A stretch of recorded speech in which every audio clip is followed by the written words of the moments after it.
I have an inside perspective because I'm talking to lenders who are actually lending right now.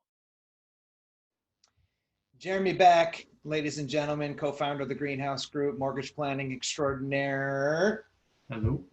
I head up the real estate side of things over here, and we wanted to carve this out and get it up here as fast as humanly possible. So I guess the streams is a good vehicle for that, because two things, at least for me anyway, Jared, I don't want to stuff words in your mouth, but I'm getting a lot of calls from folks that I'm routing immediately over to your side of the Greenhouse Group here, who are just trying to figure out, you know, they're watching the stuff on the channels and the news, and it's coming at them, and there's stimulus talk, and there's, you know, mortgage forgiveness, 90 days talk, and there's renter talk. So the bottom line is, we just said, hey, look, you know, chances are if there's one person who's raising their hand who wants to know a little bit more of this, there's probably 19 others that, you know, do or just aren't saying anything or whatever. So Green Tribe, we want to put a little, sprinkle some consciousness on that. Nobody better than Jeremy on that side. So we're going to call this first one here, Jer. What do I do if I can't afford my mortgage payment right now? So yeah. What say you, brother? Yeah, it's everywhere, right? I mean, thumbing through the news feed to a notice after notice that says you no longer have to pay your mortgage for 90 days. How does it work? What's it about? I'm probably getting 2 to 3 calls a day just from past clients asking about this stuff. And so I thought it would be amazing to be able to just lay this down and let people know that they've got a resource for something like that. And then maybe kind of just like you said, sprinkle some consciousness on the ideas that are being floated around, maybe learn about what your options are. And then of course, maybe some of the unintended consequences that folks might not be aware of what's going on. Yeah, so, you know, good 10,000 foot, but drop right down in, you know, people's attention span's already challenged as it is. So let's get right to the heart of that. Like, so let's say that's you, you know, oh shit, I'm saying that same thing right now to myself. What do I do? Right.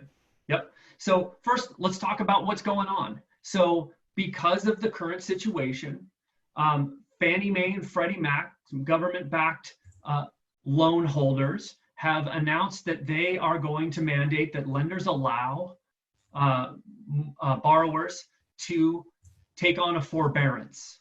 So what's a forbearance? All it is it's a temporary suspension of your loan payments, right?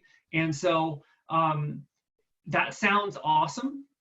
So let's break it down a little bit as to what's going on there. First of all, before we jump into this, I want to be really clear. I'm a technician, so I jump right into the details and talking about this, but we're talking about real people, right? We're talking about folks that I've known for years who are now having trouble making their mortgage payments. It's heart-wrenching and it's stressful and it's freaking people out. So I want to first acknowledge that. That's why we're having this conversation live here, so that we can make sure to point people in the right direction.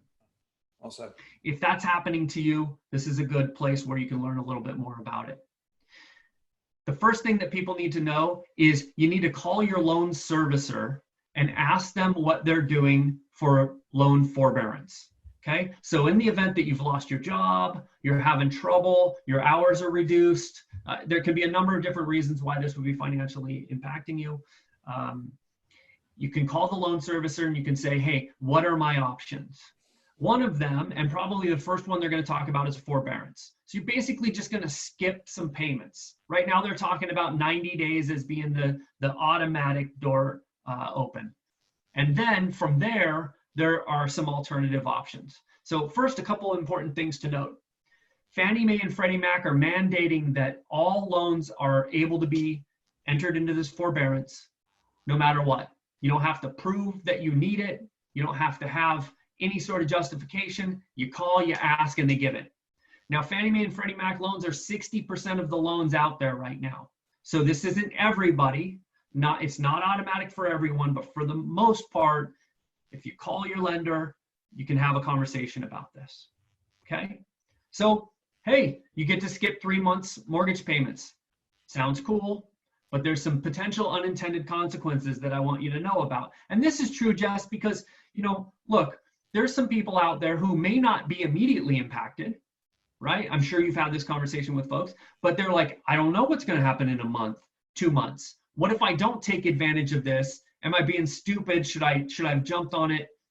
So it's important, I think, to understand maybe the potential consequences behind some of these things.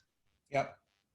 So basically, the big one that's really important to understand is what happens after the forbearance period. So let's say you don't pay your mortgage for 3 months. What then? Well, technically, on a traditional default plan, you're going to have to pay all 4 months at the end. Right. So you don't pay April, May, June. On July, you pay 4 months, July plus the 3 back, unless it's specified otherwise. So if you do call your lender and you have that conversation with them, make sure you understand what the back end of this is going to look like. How am I going to repay it? Now, technically, there's a number of different ways you can do that, of course. The traditional, like I said, the forbearance, that's going to happen. It's called a reinstatement. You pay your money, you're back. The second thing that you can do is a deferment.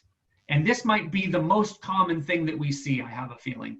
This is where the lender says, you don't have to pay all those payments right now, but we're going to tack it on to the end of the loan, right? So now you've got 3 more months at the end of your loan, principal gets deferred. That's probably the most likely. And then also a repayment plan. So I think some lenders are going to jump into this and say, hey, okay, in July, now you have to add, let's say 10% of what's due to every payment. So now in July, instead of your regular payment, it's just a little bit bigger until you pay that debt off. That's a way for those lenders to recover those losses a little bit quicker.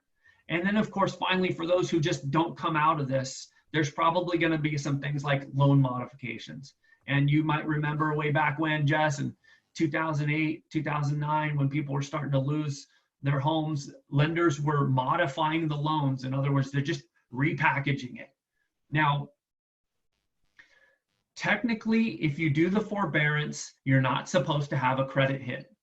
This is not supposed to impact you in terms of credit. However, it will show on your credit report. And here's a trick that I'm learning right now with my lenders as I'm helping people buy and refinance currently.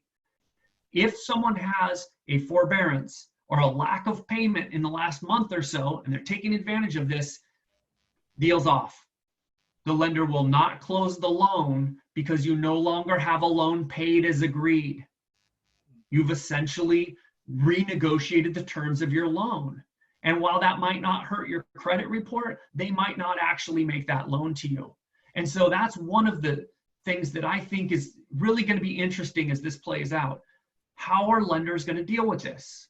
So for example, if you got a loan modification back in 2008, you couldn't get a regular Fannie Mae Freddie Mac loan for at least 2 years.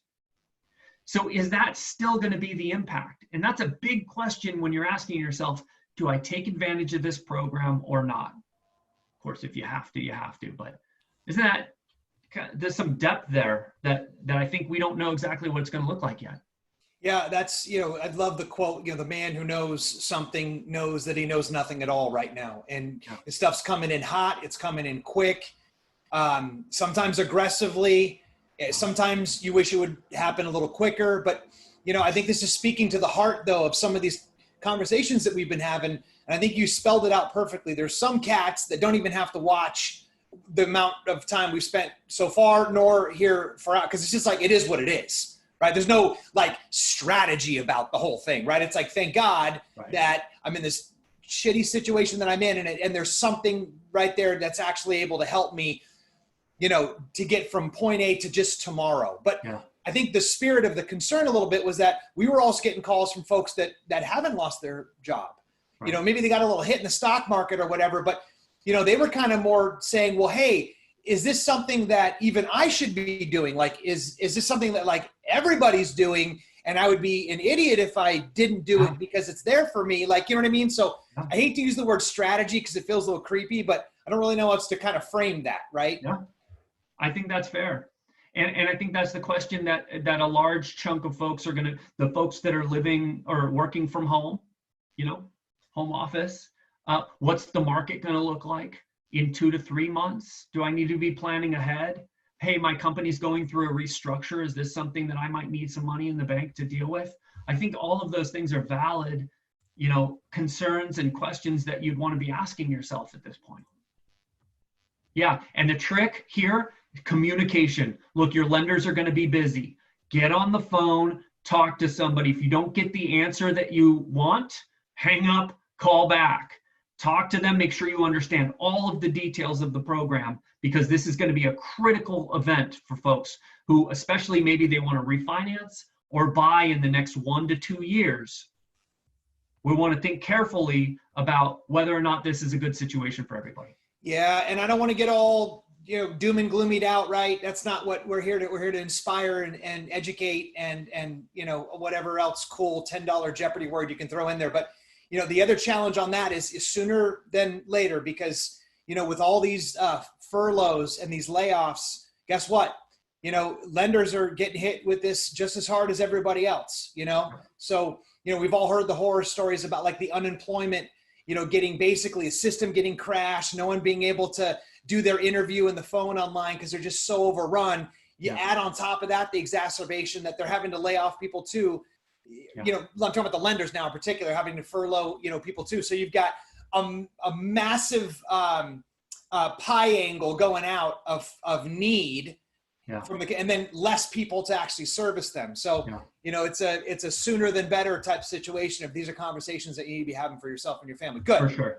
So we got the reinstatement, we got the deferment, we got the repayment, and potentially even the mod in the deal there. So what I'm hearing you say is that regardless, homeowners are still going to have to be responsible for their mortgage payments. Yep.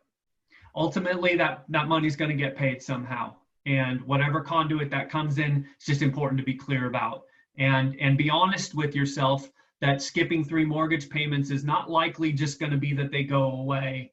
How's that going to turn up later? And, look, here's the truth. I have an inside perspective because I'm talking to lenders who are actually lending right now, right? And so they're seeing this come down the pipeline and they're making different decisions based on that. And what I would suggest is if you're in this conversation, you're finding yourself uncomfortable about what your decision process is going to be or your options, call me. I can't, I don't have all the answers, but I know some stuff, and I'd be happy to spend some time with folks kind of washing out some of those options just to see what's what, and maybe even asking specific questions about your particular scenario. Hey, Jeremy, I'm going to be off for a month, but I'm right back. Should I do this? What impact is that going to have? Yep. Happy to have those conversations. And I'm sure there's a preponderance of some type of evidence, even if it's not clear yet, but you've got to basically prove that you have some type of hardship that's coming from the COVID-19, correct? For some banks, for Fannie and Freddie Mac loans, there's no burden of proof at all, as I understand it. Okay. You call, you ask for it, they give it to you. Okay. So anything else, any other details without making this longer than it needs to hear?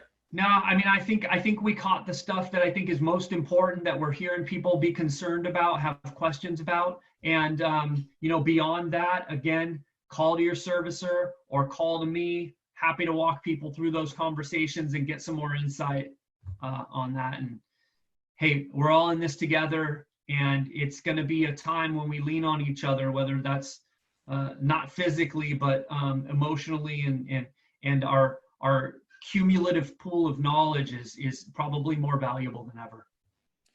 Okay, gang, there you have it. Jared, thanks for chiming in here. And if you're catching this, you're over on the Facebooks anyway, so you can just do a click up over on us and get a direct message right over to Jeremy if this is something you want to get fleshed out for yourself. Because, of course, I think the spirit of any of this is, I don't know when you're catching this video. It could have already changed by the time you digested it, and everybody's situation is going to be unique and different.